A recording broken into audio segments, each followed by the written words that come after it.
The live TV, सच सबसे आगे। नमस्कार, मैं हूं रंजीत झा और आप देख रहे हैं द लाइव टीवी। बड़ी खबर सामने आ रही है। इजराइल के खिलाफ कई देश गोलबंद हो गए। फिलिस्तीन के सपोर्ट में खड़े देश ईरान, लेबनान और तुर्की ने वहां मोर्चा संभाल लिया है। जानकारी यह मिल रही है, दावा यह किया जा रहा है कि इन लोगों ने भी अपने एयरक्राफ्ट्स बॉर्डर पर लगा दिए। जरा अपने स्क्रीन पर देखिए, मिस्टर कूल नाम के ट्विटर यूजर ने लिखा है। उनके मुताबिक यह दावा किया जा रहा है। ब्रेकिंग न्यूज, ईरान, तुर्की, लेबनान, इराक ने अपने एयरक्राफ्ट्स फिलिस्तीन बॉर्डर पर खड़े कर दिए हैं और तुर्की के सदर रजब एर्दोगान ने बयान जारी कर दिया है कि अमेरिका अब इजराइल और फिलिस्तीन के बीच में ना पड़े, हम वरना उसके लिए अच्छा नहीं होगा। हम हर हाल में फिलिस्तीन के साथ हैं और उसकी हिफाजत करेंगे। एर्दोगन जो तुर्की के राष्ट्रपति हैं, उन्होंने और क्या बयान दिया है वो हम आपको बताएंगे, लेकिन यह बहुत बड़ी खबर है कि ईरान, तुर्की, लेबनान और इराक जैसे देश ने अपने एयरक्राफ्ट फिलिस्तीन के सपोर्ट में लाकर बॉर्डर पर खड़े कर दिए हैं। इजराइल से दो दो हाथ करने की तैयारी है, लेकिन यहाँ जब दुनिया के देश अब गुट बनाकर अलग अलग तरीके से खड़े हो रहे हैं, कोई इजराइल के सपोर्ट में खड़ा हो रहा है तो कोई इस वक्त फिलिस्तीन या हमास के सपोर्ट में खड़ा हो रहा है। यहाँ जितने भी इस्लामिक कंट्रीज हैं वो एकजुट होकर शायद इजराइल पर बड़े हमले की तैयारी कर रहे हैं, अगर इजराइल हमले नहीं रोकेगा तो। क्योंकि हमास ने 5000 रॉकेट दागकर इजराइल को वैसे ही घुटने पर ला दिया, उनके फौजियों के बड़े ग्रुप को अपने कब्जे में कर लिया, बंधक बनाया, सबको गाजा पट्टी में जाकर हर जगह कहीं रखे हुए हैं और इजराइल भी जवाबी कार्रवाई कर रहा है। लेकिन इस बीच एक एक करके जैसे जैसे जो देश, चाहे इराक हो, लेबनान हो या फिर ईरान हो, इन लोगों ने हमला शुरू कर दिया इजराइल पर, तो अब तुर्की भी चेतावनी देते हुए अपने एयरक्राफ्ट्स के साथ फिलिस्तीन के सपोर्ट में खड़े होकर यह ऐलान कर रहा है कि फिलिस्तीन को उसका हक तो मिलना ही चाहिए। हमास, जिसे दुनिया आतंकवादी संगठन कहती है, हमास खुद को फ्रीडम फाइटर कहता है। वो फ्रीडम फाइटर जो फिलिस्तीन के हक के लिए लड़ाई लड़ रहा है, अपने नागरिकों के इंसाफ के लिए लड़ाई लड़ रहा है, ऐसा हमास का मानना है। अब इस संबंध में देखिए, एक ट्वीट हम आपको दिखा रहे हैं जो कि डीडी जियोपॉलिटिक्स जो इस मामले पर लगातार अपडेट भी दे रहा है, उसने ही लिखा है कि रिसेप तैयब एर्दोगन, यानी जो तुर्की के राष्ट्रपति हैं, इनके बारे में लिखा गया है कि Erdogan outlined his position on the conflict in Israel. The state of Palestine should be created within the 1967 borders।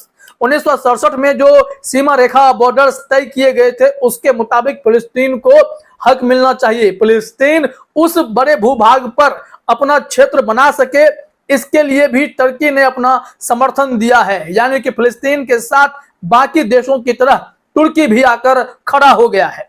इसमें जो आगे कहा गया है 1967 बॉर्डर्स क्या है वो भी हम आपको बताएंगे, लेकिन यहां आगे देखिए।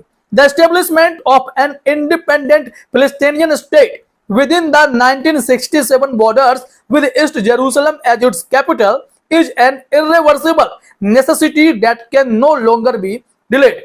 हमास ने हमला भी इसलिए किया है क्योंकि वो इजराइल से अपना हक चाहता है, और जो यूएई है, चाहे ईरान है, उन लोगों ने अपना नक्शा जब तैयार किया तो फिलिस्तीन को जगह दी, इजराइल को जगह इन लोगों ने नहीं दिया है। इन लोगों ने इजराइल को फिलिस्तीन का हिस्सा बताया है। और जो 1967 का बॉर्डर पैटर्न है, जो उस वक्त नक्शा तैयार हुआ था, उसके मुताबिक देखिए यहां पर कहा जा रहा है कि the establishment of an independent Palestinian state, मतलब कि एक जो स्वतंत्र फिलिस्तीनियन स्टेट की मांग हो रही है, जिसकी राजधानी ईस्ट जेरूसलम को बनाया जाए 1967 के बॉर्डर्स के मुताबिक।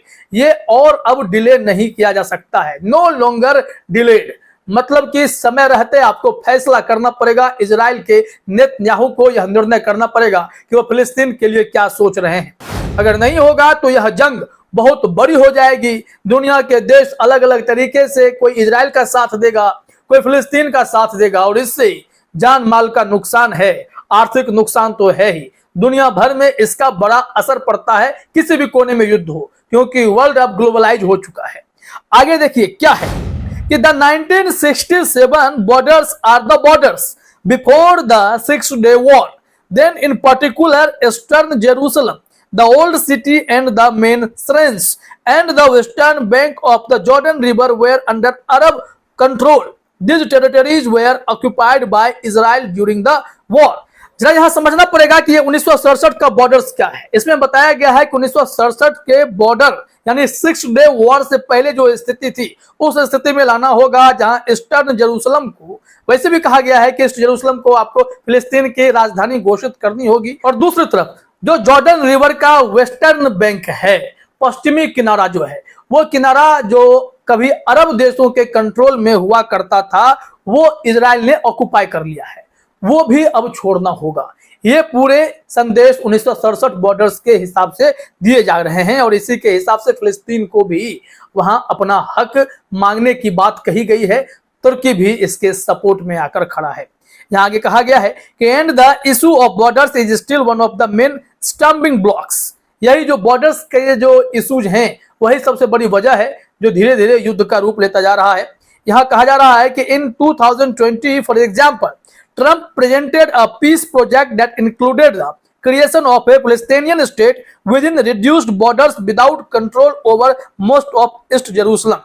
यह कहा जा रहा है कि 2020 में तब के अमेरिकी राष्ट्रपति डोनाल्ड ट्रंप ने एक शांति समझौता कराया था। उसके तहत जो सीमा रेखा तय की गई उसमें ईस्ट जेरूसलम जो फिलिस्तीन का पार्ट होना चाहिए उसके बारे में कहा गया कि इसका बहुत ही कम हिस्सा फिलिस्तीन को दिया गया उस नक्शे के हिसाब से रिड्यूस्ड बॉर्डर में, जिसको लेकर भी आपत्ति जताई गई थी।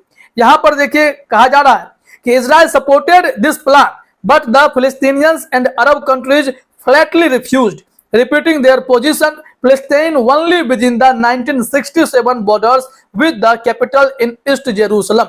यहाँ कहना यह है कि इजराइल ने उस प्लान का समर्थन कर दिया क्योंकि ईस्ट जेरूसलम का हिस्सा जो है फिलिस्तीन को बहुत कम मिल रहा था, जबकि फिलिस्तीन उसे अपनी राजधानी के तौर पर देखना चाहता है। वहीं अमेरिका के इस प्लान को ठुकराया गया न सिर्फ फिलिस्तीन के द्वारा बल्कि कई ऐसे जो अरब के देश हैं उन लोगों ने भी इसको ठुकरा दिया था। अब यहाँ से इजराइल के नेतन्याहू हमास पर, फिलिस्तीन पर हमला कर करके बार बार उन्हें तोड़ने की कोशिश करते हैं, उनके लोगों पर इस तरीके से नरसंहार जैसी घटना का अंजाम दे देते हैं। अब इसके खिलाफ इन लोगों ने मोर्चा खोला तो दुनिया के कई देश फिलिस्तीन के साथ आकर खड़े हो गए हैं, क्योंकि जब टर्की ने इतना बड़ा ऐलान कर दिया है कि वो फिलिस्तीन के साथ खड़ा है और अमेरिका इसमें दखल ना दे तो समझिए कि विवाद कितना बड़ा होने वाला है। अब यहां समझना होगा कि कई देश एक साथ आकर हमले की तैयारी कर रहे हैं। इजराइल के खिलाफ इन लोगों ने मुहिम छेड़ दी। हमने अभी तक आपको इराक, लेबनान और तुर्की की बात बताई है, लेकिन जरा देखिए कि सीरिया का भी नाम आ रहा है। मेरी नाम के ट्विटर यूजर ने एक विजुअल को शेयर किया है, इसमें फाइटर प्लेन दिख रहा है कि ये सब तेहरान बॉर्डर पे लाया गया है। इसमें लिखा गया है कि big news, Turkey and Syria war jets arrives Tehran airport in Iran, may be they should going to give backup to फिलिस्तीन। यहाँ कहा जा रहा है कि टर्की और सीरिया के जो युद्ध विमान हैं वो तेहरान एयरपोर्ट की तरफ पहुंचते जा रहे हैं और यहां से बताया जा रहा है कि सब के सब फिलिस्तीन के सपोर्ट में जा रहे हैं और बड़े हमले की तैयारी हो रही है, ये कहा जा रहा है। तो इजराइल के लिए यह टेंशन की खबर है क्योंकि मामला बेहद संगीन होता जा रहा है। दुनिया भर की नजर इस वक्त इजराइल और फिलिस्तीन पर ही है कि यह युद्ध कितना विकराल रूप लेगा, इससे कितना बड़ा नुकसान हो सकता है। जो भी तुर्की का स्टेटमेंट आया है वो भी फिलिस्तीन के सपोर्ट में, भले ही अमेरिका इजराइल के साथ खड़ा रहे, अमेरिका अपने फाइटर जेट्स को भेजे ईरान में, मिडिल ईस्ट में हमला करने के लिए, लेकिन बावजूद इसके जो अरब के कंट्रीज हैं या फिर फिलिस्तीन की बात कर लें, सब ने एकजुट होकर इजराइल के खिलाफ मोर्चा खोल दिया है। इससे भी बड़ा नुकसान हो सकता है। इंतजार करना होगा इस युद्ध में कोई शांति की भी बात करता है या नहीं।